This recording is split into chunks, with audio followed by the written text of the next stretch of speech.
প্রথমে আমার কাছে আছে আবিদ হাসান রাফি, খুব চমৎকার দুটো প্রশ্ন করেছে। প্রথম হলো যে ব্রিটিশরা যখন আফগানিস্তানে কলোনিয়াল বা হেজেমনিক শাসন বসিয়েছিল তখন ধারাবাহিকভাবে এটার বিবর্তন কিভাবে হয়েছিল, এই হেজেমনিক ডমিনেশন এখনো এক্সিস্ট করে কিনা একটু ব্যাখ্যা করেন। এটার বিবর্তন হয়েছিল আফগানদের লড়াইয়ের মাধ্যমে। একটা জিনিস আমাদের মনে রাখতে হবে, যে কোনো হেজেমনিক ফোর্সের সাথে অব্যাহতভাবে লড়াই না করলে সেখান থেকে মুক্তি লাভ করা সম্ভব হয় না।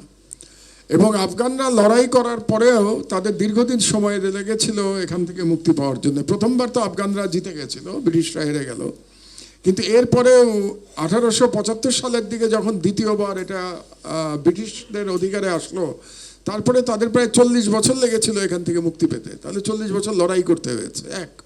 দুই হলো, Afghanistan is a unique example. যে রাষ্ট্রটি, এই রাষ্ট্রের বর্তমান পররাষ্ট্রনীতি নিয়ে আমার অনেক ক্রিটিসিজম আছে আমার পক্ষ থেকে, বর্তমান মানে তালেবান সরকারের, সেটা আলাদা বিষয়। কিন্তু একটা ইউনিক দেশ আফগানরা, যারা 3 শতাব্দীতে 3টা সুপার পাওয়ারকে পরাজিত করতে সক্ষম হয়েছে। এই 18 শতকে যেটা আমরা দেখছি, 19 শতকের 19 শতকে তারা ব্রিটিশদের পরাজিত করেছে, 20 শতকে তারা সোভিয়েত ইউনিয়নকে পরাজিত করেছে, এবং 21 শতকে তারা মার্কিন যুক্তরাষ্ট্রকে পরাজিত করেছে। তার মানে প্রত্যেকটা শতকের সব থেকে পাওয়ারফুল যে রাষ্ট্র, যে শক্তি, তাদের প্রত্যেককে তারা পরাজিত করেছে। তো এটা আফগানদের অসীম সাহস এবং তাদের যুদ্ধের যে দক্ষতা, এটাই মনে হয়। এবং আরেকটা মনে হয়, যত যাই হোক, এই আফগানিস্তান থেকেই তো বিশ্ববিজয়ী সব রাজাদের জন্ম হয়েছে, তাই না? সুলতান মাহমুদের কথা বলি, আর শাহাবুদ্দিন ঘুরির কথা বলি, কিংবা তারও আগে যে কনিষ্কের কথা বলছিলাম, বাবরের কথা বলি, সবাই কিন্তু আফগানিস্তান থেকেই। সুতরাং মেবি এই জায়গার মধ্যেই কিছু একটা মাহাত্ম্য আছে যে জনগণ খুব স্বাধীনতাকামী। এক।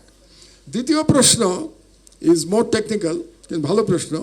ট্রিটি অফ পুনাখা নিয়ে ব্রিটিশরা যেভাবে ভুটানকে এক্সটার্নালি ডমিনেশন করতো, 1947 সালের পর তারা দক্ষিণ এশিয়া থেকে বিদায় হওয়ার পর তো ওই ট্রিটির আর বৈধতা থাকে না। তাহলে কোন আইনে ইন্ডিয়া এখনো তাদের উপর হেজেমনিক পাওয়ার ঘটানোর লেজিটিমেসি পায় বা ভুটানও মেনে নেয়? এখানে দুটো প্রশ্ন। একটা হচ্ছে যে লেজিটিমেসিটা কোথায়, আর 2 নম্বর ভুটান মেনে নিচ্ছে কেন? লেজিটিমেসিটা ইন্টারেস্টিং। ভুটানের সাথে ইন্ডিয়া আবার একটা চুক্তি করেছে 1948 সালে, নতুন চুক্তি। কিন্তু নতুন চুক্তিতে তারা পুরনো সব ধারা রেখে দিয়েছে। তো রেখে দেয়াতে এটা একটা নতুন চুক্তি হয়ে গেছে, কাজে পুরনো চুক্তি নাল অ্যান্ড ভয়েড।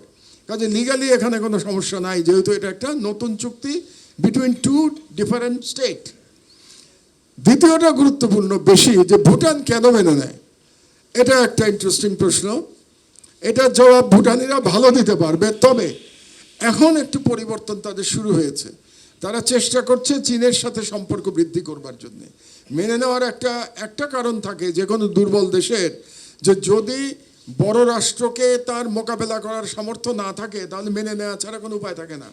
1948 সালে মনে হয়েছিল যে এই উপমহাদেশে ইন্ডিয়া একেবারে এটাকে ডমিনেট করবে।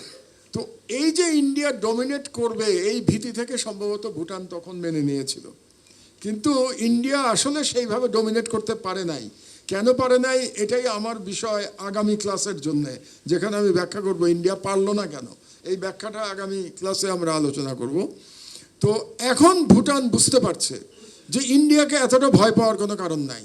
তা আমার ব্যক্তিগত আশা যে আগামী 10 থেকে 20 বছরের মধ্যে ভুটানও মুক্ত হয়ে যাবে ইন্ডিয়ান ডমিনেশন থেকে, যেরকম অন্য সব রাষ্ট্র মুক্ত হয়ে গেছে, ভুটানও মুক্ত হয়ে যাবে ইনশাআল্লাহ।